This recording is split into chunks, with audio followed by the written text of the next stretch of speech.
Hi guys, let's talk about flu symptoms. Let me get myself into this view here. Okay. So if you haven't figured out by now, I don't do well teaching and sitting. I like to stand. So we did, and you did some reading in our last post and publishing, and we talked about basic knowledge that we needed to know.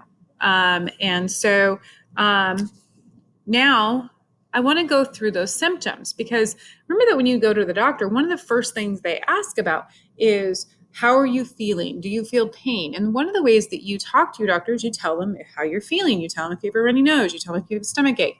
Sometimes things are very obvious, and other times not so obvious. But the way they start looking for things or know what's going on is by the symptoms that are going on. So let's look at those symptoms of the flu. There's a lot of, is it the flu? Is it the cold? And now with coronavirus mixed in. So we're just looking at the symptoms of the flu, though, because we're sticking with how the flu makes us sick. If we want to hit a little of those at the end, we will. So that's kind of up to our timing and how you guys feel. So influenza symptoms, and I got these symptoms right off of that CDC article that I had you read. I also gave you a video to help remind you of symptoms if you weren't watching this the same day. Okay.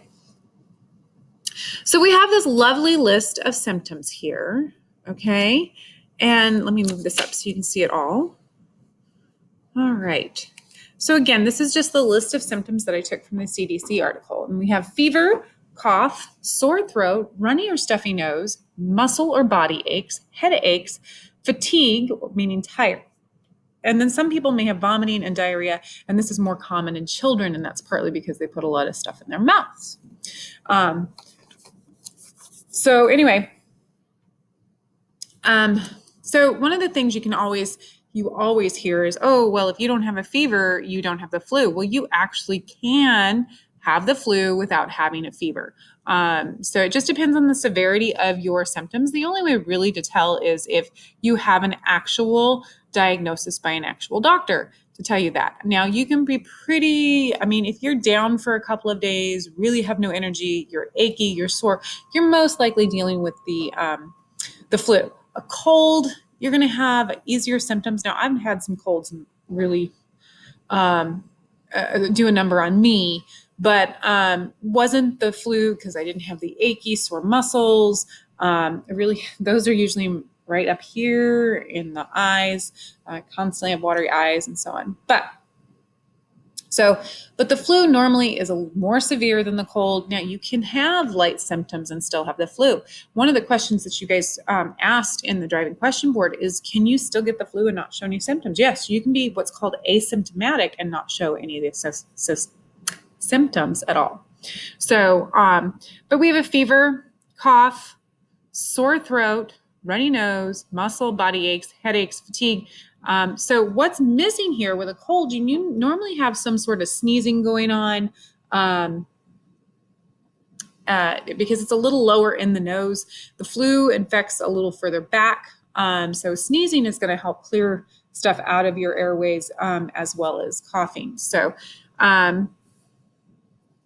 let's actually look at what actually causes these symptoms. And somebody, I don't remember what it was, on their driving question board with the question of what do we already know, somebody pointed out the fact that the symptoms that you feel from the flu are not actually from the virus itself. And that's really weird for us to think. It's really not the virus that is causing our throat to hurt, because really and truly the virus would like to go unnoticed, because remember, the virus's job is to do nothing but reproduce, and it has to hijack our cells to do that. So it would really prefer if there was no signals let out.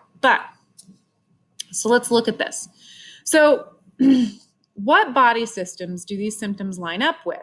Well, we've got fever, cough, sore throat, runny and stuffy nose, muscle and body aches, headaches, fatigue. So fever, that's obviously the immune system. There's not much else you can say there. Cough, that could be respiratory system, correct?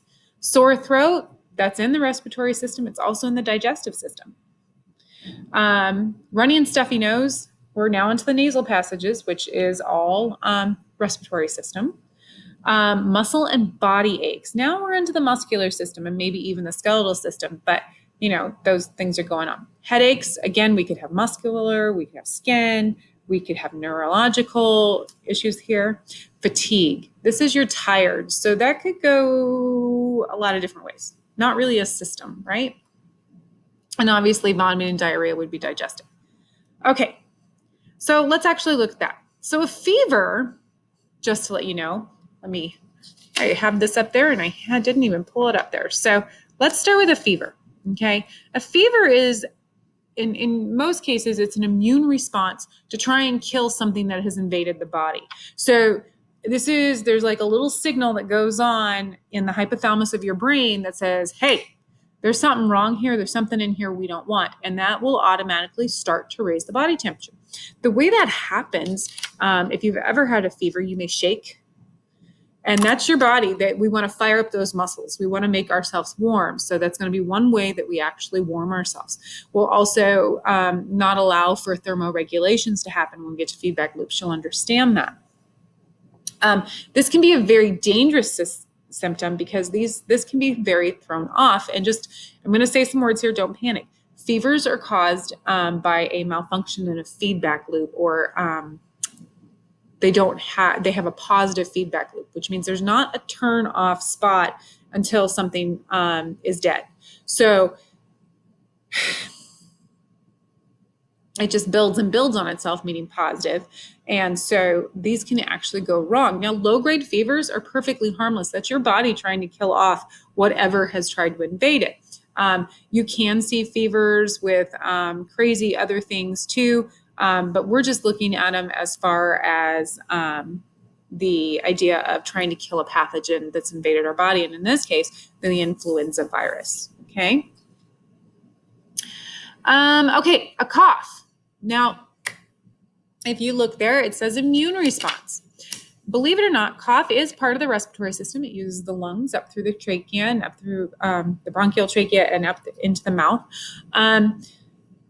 However, a cough is an actual immune response. It's trying to clear something. So usually there's an irritant there, and that's your body trying to clear whatever's irritating anything in those airways right there. Now, the sneeze will take care of the nose, but the cough is always down here. So that's why your chest can get sore if you're having to clear a lot of mucus. That's why when you swallow something and it goes down the wrong tube, that's why you cough all the time.